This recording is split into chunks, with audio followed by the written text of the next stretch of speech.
Okay, welcome back to Continue Freedom. We're live. Thank you all so much for joining me. I truly appreciate it. Be sure to hit me up in the comment section. Let me know who all is here when you guys come on board. And if you're new to this channel, be sure to hit the subscribe button, the like button, and the notification bell. That way you're notified every time a new video is released. If you like the content, if you don't like it, that's fine. You don't have to like, you don't have to subscribe. We're here building a community. Stray Kitten, hey, welcome aboard. Good to see you. We've got some interesting stuff to talk about tonight. And I'm going to start off, so you saw the thumbnail, we're going to talk about this potential ban on gun ownership by transgender folks and what we think about it. This really got my brain going because we all have to be intellectually consistent when it comes to our constitutional rights. And is this a good thing or not? I'm going to start, though, with Senator Tim Kaine. And Tim Kaine, oh, jolly old Tim Kaine, said something. This is a sitting senator, by the way. Listen to what he says about our constitutional rights. This is kind of crazy. I was shocked, absolutely. I'm on the wrong screen here. I should have checked that before I started the live stream. All right, let's see. Which one is it? Not that one. That's my Rumble chat. Must be that display. There we go. There's old Senator Tim Kaine. Let's listen to what he says about our rights. This is crazy. The notion that rights don't come from laws and don't come from the government, but come from the creator, that's what the Iranian government believes. It's a theocratic regime that bases its rule on Shia law and targets Sunnis, Baha'is, Jews, Christians, and other religious minorities. And they do it because they believe that they understand what natural rights are from their creator.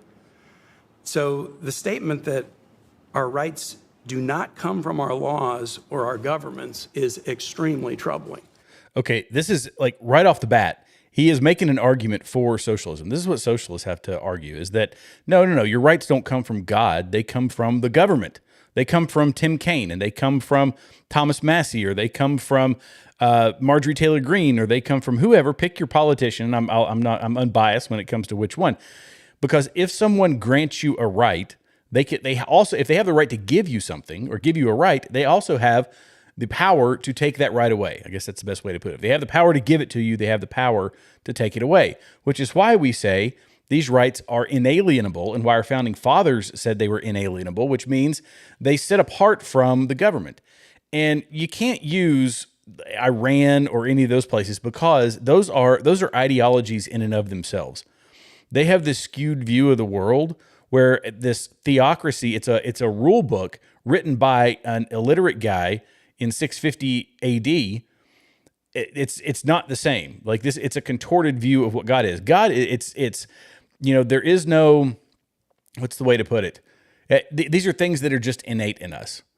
And our founding fathers picked the most logical ones. And Thomas Jefferson, I'm going to give you a couple of historical references. Thomas Jefferson's, John Adams, Benjamin Franklin. Everybody knows the Declaration of Independence. We hold these truths to be self-evident, that all men are created equal, that they are endowed by their creator with certain inalienable rights, that among these are life, liberty, and the pursuit of happiness. You're born with the right to self-preservation. You're born with the right to free speech. You're born with the right to have a fair trial. And I would put it to Senator Tim Kaine, can you get any of those things in an Islamic country? No, you cannot. And I'm not here to argue against Islam tonight. It's not what I'm doing. I'm just saying his example was silly. Thomas Jefferson, from a note on the state of Virginia in 1787, he said, and can the liberties of a nation be thought secure when they have removed their own firm basis? A conviction in the minds of the people that these liberties are of the gift of God, that they are not to be violated, but with his wrath, which means only God can take these rights away. That's it. That's the only thing that can take these rights away is God. Yet the federal government tries to do it on a consistent basis.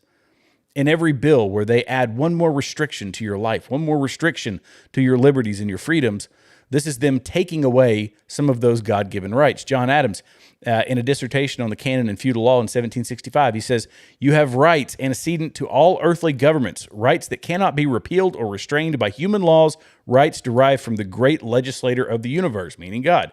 These are, and you can go on and on and on. Benjamin Franklin, one more, in Poor Richard's Almanac, he said, freedom is not a gift bestowed upon us by other men, but a right that belongs to us by the laws of God and nature. And some of these guys weren't even Christians. They were deists. Some of them were atheists. And I'm not talking about that, but founding fathers. And they understood that if you say, here's the rights that you have upon your conception, in my opinion, but you want to take the more liberal approach upon your birth, you becoming a citizen, you have these certain inalienable rights. And they framed it this way because to make them inalienable, and I know I'm repeating myself, so I apologize, that they can't be taken away. That's the first thing. That's what inalienable is. It means that these are divine rights for us. Philosophical and moral foundations. So it's influenced by Judeo-Christian and deism and all that, but they believed in a creator who instilled or instilled order in the universe, and that order is inherent in us. And then practical and rhetorical strategies. So in a deeply religious era, appealing to God lent moral authority to their cause.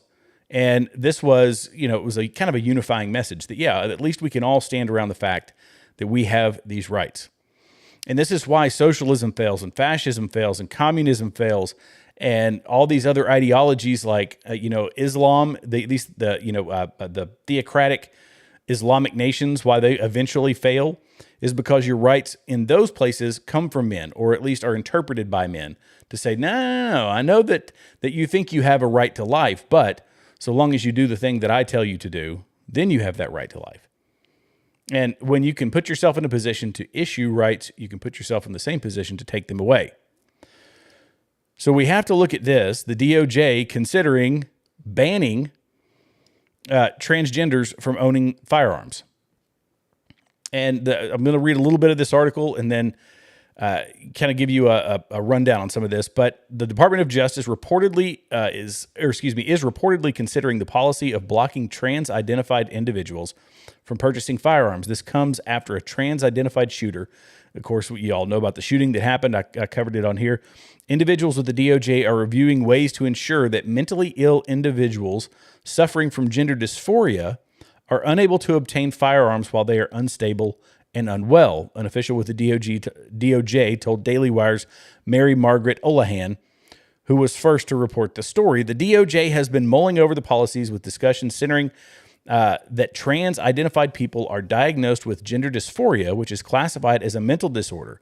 The outlet reported. A DOJ spokesman told the outlet, under Attorney General Bondi's leadership, this Department of Justice is actively considering a range of options to prevent mentally unstable individuals from committing acts of violence, especially at schools. So the word of what they are saying, concept of what they are saying sounds good. But in my opinion, and I didn't have this up when I was reading it, so I don't know if you guys saw that. But either way, in my opinion, we are walking down a very treacherous road when we do that. And I will tell you why. Years ago, there were VAs across the country who started querying soldiers who had come back from overseas about their mental health. And some of these soldiers, a lot of them had PTSD. And if they were annotated as having PTSD, they started asking them, what kind of firearms do you have in the house? Where do you keep those firearms? How many firearms do you have? All these things that are absolutely no business of the federal government. And they do it under this pure verbiage, which is, well, we don't want you to, unalive yourself. We don't want you to delete yourself. So we're just looking out for you. And we need to know if someone calls because you are in a depressed state, where are those firearms that could be a risk to the police officers? This is kind of how it was pitched. But the problem is, people with PTSD, generally speaking, are not homicidal. They are suicidal, but not homicidal. And this is the old adage that, if we take away the guns, the gun death will stop. Well, everybody should know this by now, but 60% of gun deaths, so of the 30,000 that are killed every year, 60% of those, or about 20,000, are suicides. And a person who wants to commit suicide doesn't care if it is running a hose off their tailpipe into their car, hanging themselves or using a firearm, whatever it happens to be. They are going to go through with it because they have reached that point in their life where they say, that's what I want to do. And I'm saying, obviously, it's a terrible thing. I had soldiers who did this, but it's not that you're not going to remove the opportunity, or you're not going to, there's a million ways for them to do this. And they use that to justify taking of firearms. So my argument was, if there are mentally ill people, who is going to do the analysis as to how mentally ill they are? Who's going to be the person who says, yes, I believe because of my assessment, I'm taking away your rights. And who's going to be the person that says, now you're okay and you can have your constitutional rights back? So my initial thought on this is, I don't like it. Do we know that these people are suffering from a mental disorder? Yes, this has been called gender dysphoria forever and ever. And even this guy here, the one who was the Catholic school shooter, look, he said that in his deranged manifesto, said that his furry ex-girlfriend was the root of my suffering. So here's a guy who thought that he was a girl, or a guy who was pretending to be a girl, with a girl who's pretending to be a cat or a stuffed animal or whatever. Westman's father had previously revealed that the shooter only recently called it quits with the ex, who the Daily Mail identified as 22-year-old Abigail Boddick. Boddick, which the outlet described as a furry, was seen in pictures on social media with cat ears and whiskers earlier this year at an anime convention. Now, being a furry, does that mean you walk around all day as a furry? No. I don't guess so, but it's still the proclivity to do that, the desire to do that is you're not right in the head. The rest of us are going out and working all day. The rest of us are coming home to our wife and our kids or our significant other, whoever it happens to be. We're not getting dressed up in cat costumes, and we're certainly not prancing around pretending to be a girl when you're a boy. It's just not going to happen. Yeah, Stray Kitten says, I am not a cat. Okay, good. So the name is not your identification. That's just your handle. It's good to know. It's good to know, Stray Kitten. So yeah, do we know that this is a mental health problem? Yeah, absolutely. Do we know that the infusion of all these drugs they're putting into these kids, at an earlier and earlier age, that it has long-term impacts on them? Yeah, we absolutely do. Neurologists, I listened to a guy, he's a neuroradiologist, and he's done studies, been parts of studies on this transgender problem, and it absolutely tweaks your brain chemistry and not in a good way. So we know that that's the case. But the problem is the people who are going to make these assessments and say whether it is or is not, whether it does or does not warrant the removal of somebody's Second Amendment rights, as Pam Bondi is saying, how do we trust them? That's the thing. Because I'm not for wholesale removing of people. I have to be intellectually consistent on this. And, it gets into dicey territory. The bulwark against what happened, what this, sadistic person did, the bulwark against that is protecting the schools, not making them soft targets. And those armed guards will handle that problem on their own. And I've got to show you one more. So aside from this trans guy having a furry girlfriend, weird, as if not, this is a really good example of how, I don't know. I mean, it's evil is what I consider it. These are the people that are golly, I'm stumbling over my words here. These are the ones that were protesting outside of the school where these kids had lost their lives. These are the trans activists out there saying, no, don't hate the trans kids. Oh, hate won't make America great. What does that do for the parents who lost their young ones? Not a dadgum thing. So it's also a level of narcissism. So there's narcissism, there's chemical intervention through the drugs and the hormones and all of this stuff. And the very people that we would need to say, oh, this person shouldn't own a firearm, they're the ones that have been indoctrinated in the system and are saying that this is okay. They're the ones that took them out of the DSM. So it has to be proven beyond a reasonable doubt. It has to be done through very, very credible means, and it has to be very restrictive. But do I think there's a way we could do it? Yeah, possibly. And, I want to kind of attack their position in general, the transgender position in general. And I'm doing this through, I don't know if you guys I read this back in college. I heard reference of it online, or I saw it on X or something. And I went back in and thought, okay, what are the 3 laws of logic? And their position defies all 3 laws of logic. And so the first one is law of identity. So a dog is a dog, right? A dog can't be a cat. It's a thing is what it is, and something is true, and that's just it. There's true and false in this world, and this is kind of what you use, like it's to develop your rationale for your worldview is really what this does. So a thing is what it is. If something is true, it is true. And the example that they usually use is A equals A. And a law of non-contradiction, which is a statement cannot be true and false at the same time.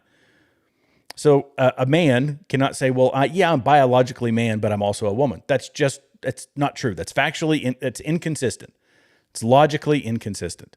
And then the law of excluded middle, which is either it's raining outside or it's not. That's a way to put it.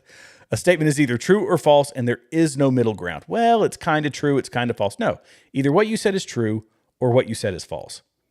Now, there can be disagreements about whether something is true or false, if it's something that's being discovered, if it's something that's being analyzed or thought about, but there is no middle ground on that. And a man is a man. They add these obscurities into it by saying, well, you feel like a man. Well, it becomes subjective. It's not an objective truth. But they want to make it an objective truth by saying, no, a man can be a woman, and that man who says he's a woman is a woman, and therefore should go into a women's locker room. The entire argument is logically inconsistent. So we have logical inconsistency, we have narcissism, we have it fueled by drugs and other things that are tweaking the brain chemistry of people that just a few years ago were considered mentally defective in some way. Do I think they should own firearms? Absolutely not. Do I think we have to be very diligent about how we approach it? Yes, we absolutely do. Do I think we have to be wildly accurate? Yes, we do, because the same thing, if we do it to one group of people, the left will do it to another. It will be veterans, the ones they fear the most, because these people oftentimes know how to protect themselves. They are the greatest danger to government overreach. So they say, well, you got PTSD. Give us your guns there, son. Even though you pose no danger to the American people. And it's important now because we need armed citizenry. Aside from the transgender problem, and I'm not saying that, I probably shouldn't have segued like that. Oh, I really went the wrong way, but I'm gonna do it anyway. I'm gonna go for it. I'm going long on this one. We are losing cities in America, and the violent extremism that has come across the southern border, it's a very real problem that we're going to be faced with very soon. And in case you guys didn't know, Dearborn, Michigan is officially lost. Like, it's been taken over. It's the first place in the U.S. with Arabic on police patches. And is Arabic on police patches bad? Yes, because you're in America. It's not Arabic here. Just the same way you shouldn't put Spanish, or you shouldn't put Chinese, or you shouldn't put Taiwanese, or you shouldn't put, you go to Chinatown and they speak, what's that language? What's it called? It's the one that nobody speaks. Yeah, it's American. Everything needs to be in American. Especially, you could do your signs in Chinese, whatever, because we're in Chinatown. But when it comes to public protection, when it comes to government officials, when it comes to anybody that represents the structure inside of your municipality or whatever, it's in English. And if you don't know how to speak it, you better learn. This is what assimilation is. Build a wall, or in the comments, build a wall around Deerfield. Yeah, or Dearborn. Yeah. Build a wall around it. I mean, this is why multiculturalism doesn't work, by the way. And multiculturalism doesn't mean that we don't celebrate other, like, you can bring in your culture. My grandmother, she lived in a German part of the country. Like, these people, when they came over here, they congregated around one another, and there's heavily German areas, and there's today heavily Spanish areas. There's Chinatown. There's, little Taiwan or little Vietnam, whatever you want to call it. People congregate around one another. It's just the way that we're built. But everybody needs to speak English. Everybody needs to accept the fact that they are American. And that's what assimilation is. Multiculturalism means, come on over here, guys. And there's no real American culture, right? It's just, they call it white culture. It's just white culture. And white culture doesn't mean diddly squat. Come on in. You don't want to speak English? That's fine. We'll build a school just for you. And you can be Latino people living over here, caring next to nothing about American values or what we stand for. You don't have to know our Constitution, right? You came here illegally anyways. What difference does it make? This is what they're trying to do in this country, and that's why it doesn't work. And that's why I'm hoping that Trump's deportations continue to ramp up and they get those people out of here. I don't want you, look, if you don't want to be American, I don't want you to feel safe, secure, and cozy in your little corner of the world where you only speak your language. You can't interact with the people in your community who are Americans who do speak English. And you're just here to take their jobs and leech off the system, take those taxpayer dollars that you never paid into and rip us off. No, I'm not down with it. But I will tell you that this should be a warning to everybody, because this is what Islam does. This is, when Islam takes hold, when you start having local Sharia law, it's only a matter of time. I was listening to, I might see if I can find the video. They were talking about France, and it was a certain part of France where the replacement rate in France, I believe it was France or the UK, it was somewhere around 1.1, and you need 2.11 is replacement rate for a country to continue to grow, to continue to develop. And it's slow growth, but it's growth nonetheless. So it's 2.11 per woman. We are in the ones right now. The Muslims in this France, this country or this city in France was 8.1. 8.1 to 1.1.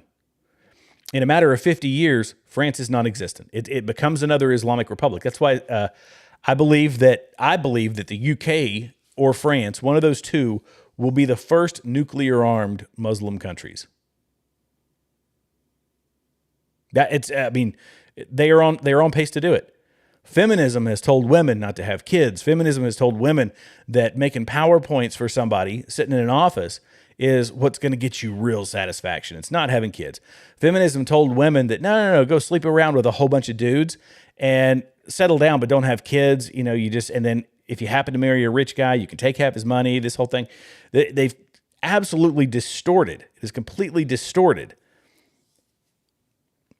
the male-female relationships, the marriage relationships. On top of that, you take God out of the schools. There's no more praying in schools. No. Like Tim Kaine said, like I highlighted at the start of the show, your rights come from the government. There is no God.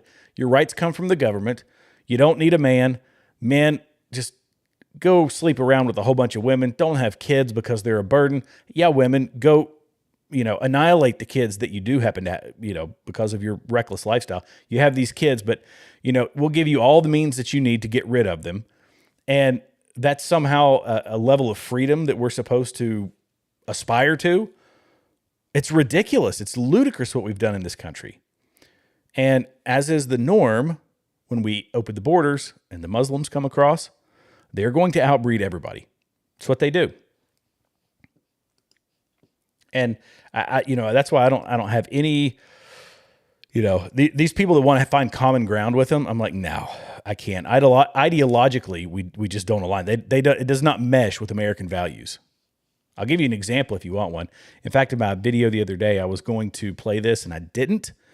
So you all get to hear it tonight. Very interesting. Check this one out. This is the male-female relationship in Islam. Here we go. لكن لما الإسلام جه بقى نظمه. I'll read it for the people listening, by the way. Let me start over here. We're live. That's what happens, right? Oh, here's my thing. Here we go. I'll read it. I'll give you the subtitles. But when Islam emerged, it put slavery into order. By limiting it to legitimate wars between Muslims and their enemies. I need to play it faster. Let's play it faster here. We got to get to the good part. And it's an aggressor against the people and their faith. Obviously, it is impossible that we will fight Israel. She, of course, brings up Israel. And even though, whatever, the Quran foretells it, nothing is beyond the power of Allah. The female prisoner of war are those whom you own. In order to humiliate them, بيصبحوا They become the property of the army مرتبط commander of a يعني or of a القائد أو Muslim. للجيش أو للمسلم يستمتع بيهم And كما he can have يستمتع sex with them بزوجته. just as he has sex with his بعض wives. بقى Some المتنصرين opportunists and extremists will only والمتشددين who only harm والجنسيين Islam say, يقول لك أنا أجيب I will واحدة bring a woman from من East شرق Asia, آسيا meaning a بكل prostitute, امتيازين as a slave girl under the وموافق status of those. زوجتي He أخصص says, لها no, he غرفة said, I will allocate أستمتع this بيها and he will كملك have sex with her as a slave girl. So basically she's saying that, no, the wrong thing to do is to go and get a prostitute or whatever it happens to be. The right things to do is through conquest, you take wives and you impregnate them, which Muhammad did. And which all these Muslim men and whatever aspire to do. It's why we see the trafficking being such a problem. It's why we see women being treated the way they are being treated in Paris. I watched a dozen videos of women just absolutely getting wailed on by groups of Muslim men. Like lambasted. In Canada, it's become such a problem that they're saying, just, you know what, don't just do what they say. This is literally what their police chief said. Now you go down to Polk County, Florida, and you listen to Sheriff, is it Sheriff Grady or Sheriff Brady? I forget his name. And he says, no, the folks in Polk County, we're all armed. You can come to Polk County, and we encourage everybody to shoot whoever comes into your house. Right?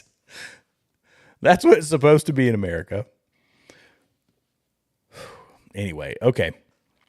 So I'm going to get off of that topic. Look, we have plenty of things that we need to be worried about, but we have the number of transgender people with these, mental health problems.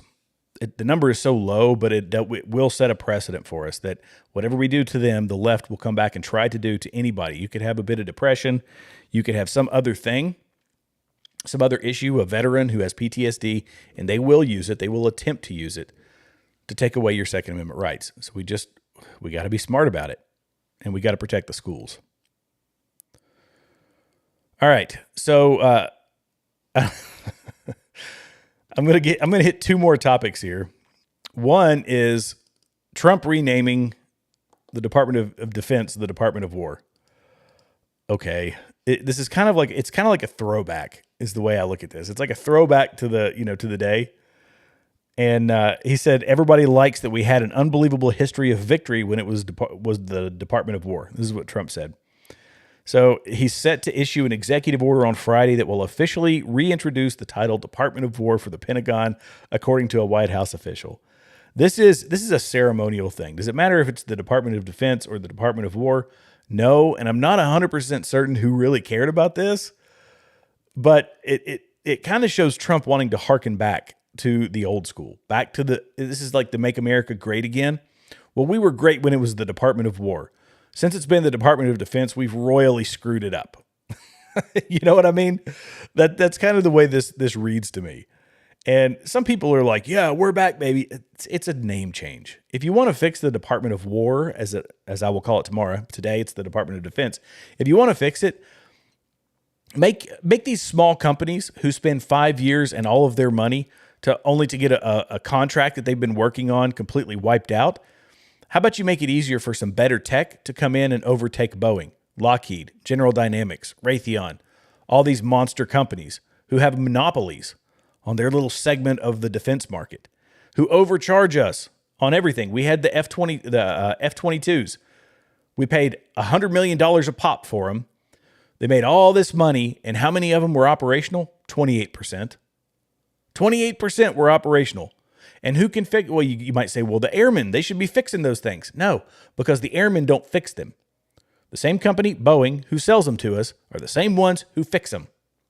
So we pay them to fix them, and they build an expensive piece of. Well, it's not a piece of junk. It's a good product, I think, but it went way over budget. Cost us a massive amount of money. Cost us a massive amount to keep them up, and even the company we're saying it's your responsibility to keep them up can't do so. So 28% are fully mission capable, and that's it. So fine, take us back with the Department of War, sir. I'm okay with that, but come on, don't tell me this is some kind of massive change. So sorry, I'm kind of making fun of it. It is what it is. Now this is a funny one. This one you guys are going to find hilarious. So here's a picture of Jerry Nadler. This is Jerry Nadler. Chelsea Clinton. Chelsea Clinton is going to be taking over for Jerry Nadler. And I'm robbing this joke. It was a guy on X who said, I'm going to miss not seeing Jerry Nadler at press conferences. I didn't have the video. Hang on. I got to pull this up. That was like a comedian who missed the punchline.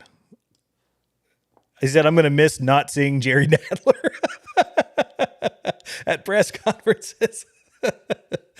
80-year-old. How old was he? Let me look at the article. I've already forgotten. This old weeble wobble built like a fire hydrant. Can't see over the podium.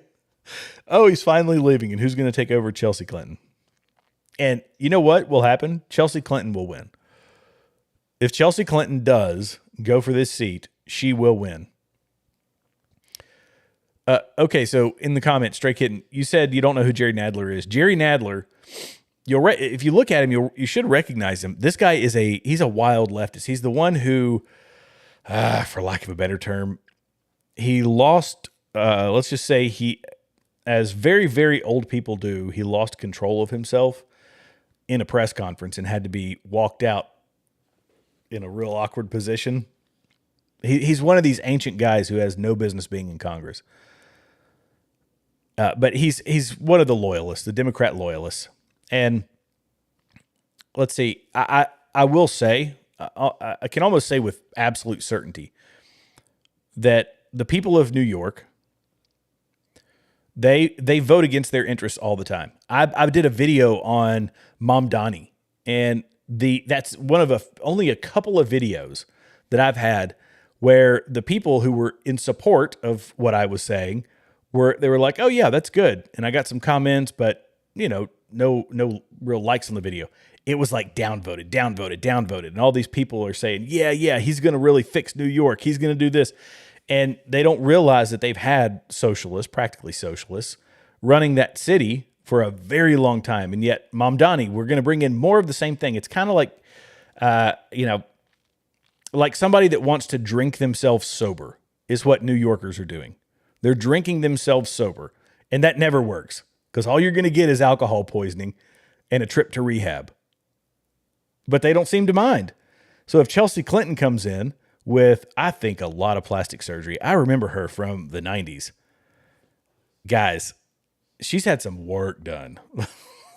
She had to have had a lot of work done. But the people will vote for her, and she'll take the seat, and it won't even be a problem. I don't think it'll even be a competition because New Yorkers consistently vote against their own interests. And I just don't know why. Maybe it's just part of the indoctrination. Maybe that's it. It's the brain drain that goes on when you vote left for so long, you just can't change. You can't fathom going any other direction. I don't know. That's the only thing I can figure. Oh, I forgot to play the video of the lady who I won't play that one. It was kind of graphic anyway.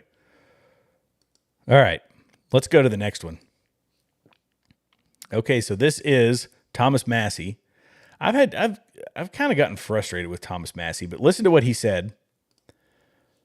This is about the Epstein List. Let's go to this one.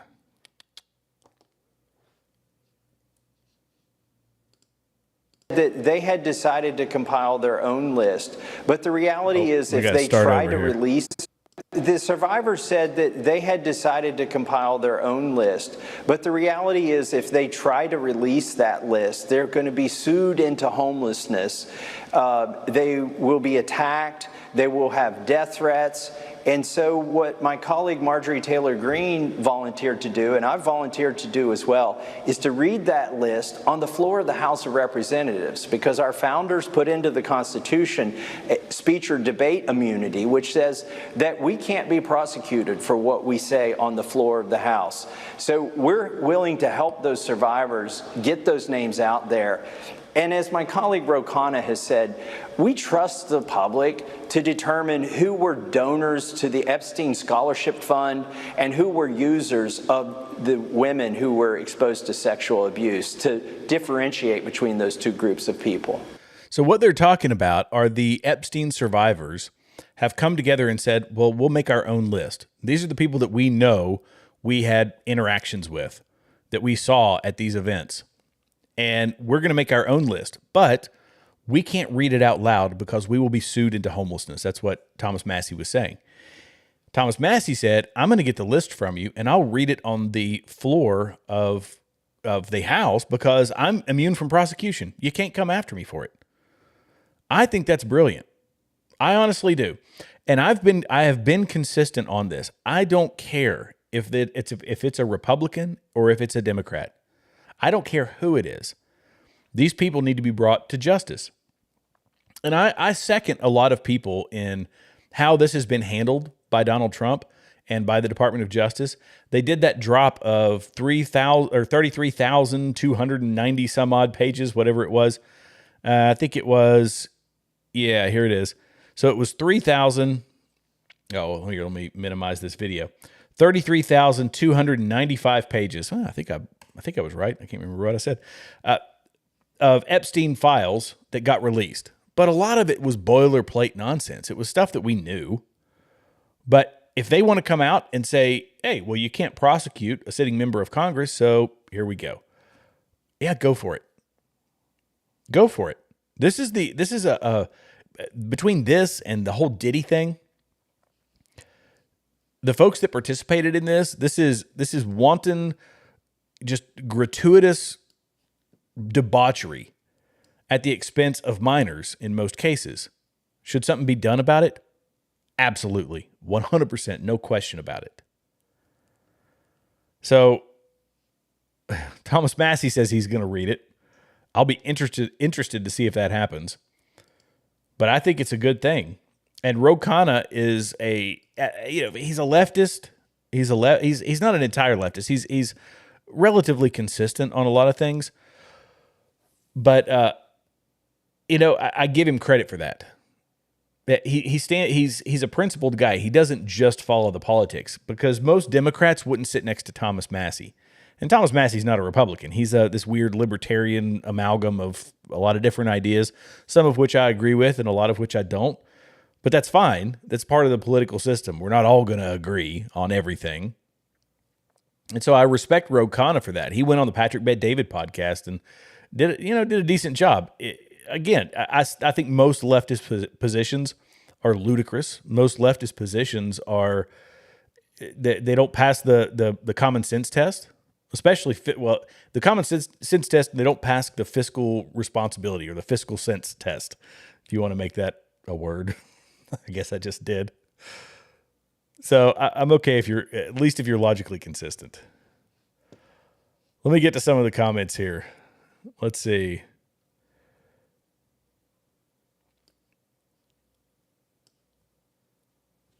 Okay, I think who Jerry Nadler was. I think I answered that one. If I answered that one to your liking, definitely let me know.